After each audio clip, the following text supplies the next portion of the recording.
The first Prime Minister of Israel, David Ben-Gurion, said, "The world Zionist movement should not be neglectful of the dangers of Pakistan to it, and Pakistan now should be its first target.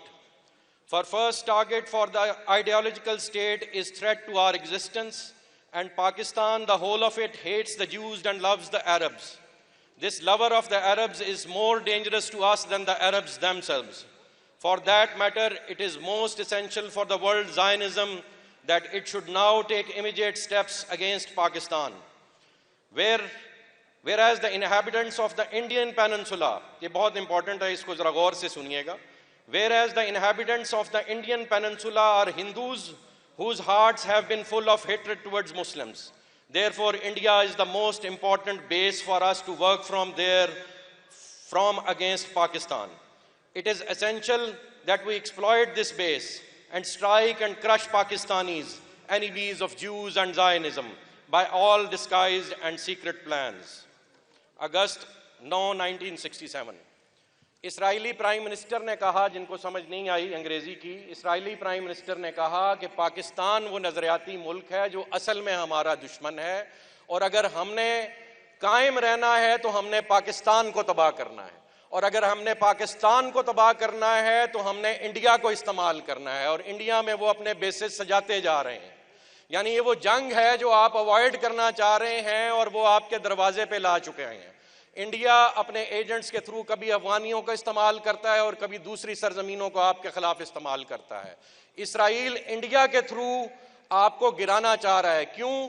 کیونکہ یہ وہ حقیقت جانتا ہے کہ جب بھی فلسطین آزاد ہوا تو یہ قوم پاکستان سے چلے گی, آپ کا لشکر پاکستان سے چلے گا, آپ کا سپاہ سالار پاکستان سے چلے گا, اور وہ وہاں جا کے فلسطین آزاد آپ کو کرا کے دے گا. لیکن یہ کیسے ہوگا میرے بھائی؟ یہ جمہوریت کے تابع نہیں ہوگا, یہ جمہوریت کے تابع بالکل نہیں ہوگا. اس دور حاضر کا سب سے بڑا شرک جمہوریت ہے, اور یہ ہمیں ماننا پڑے گا, اس کا اظہار کرنا پڑے گا کہ جمہوریت کفر ہے, جمہوریت کفر ہے, جمہوریت کفر ہے. حق صرف اور صرف خلافت ہے, حق نفاذ اسلام ہے, اور یہ آپ کو اپنی جان, مال, عزت, آبرو, بیوی, بچے سب کچھ لٹا کے کرنا پڑے گا, اور وہ اس سرزمین سے ہوگا, اور یہ سرزمین قائم رہے گی, اور یہ آپ کو قائم رکھنا پڑے گی. یہاں کی فوج کے خلاف, یہاں کی عوام کے خلاف جو سازش ہو رہی ہے, اسے آپ سب کو مل کر ناکام بنانا پڑے گا.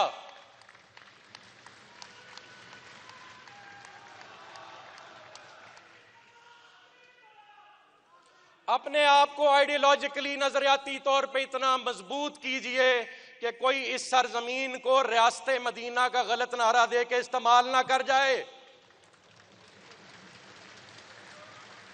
ریاست مدینہ صرف اور صرف خلافت ہے.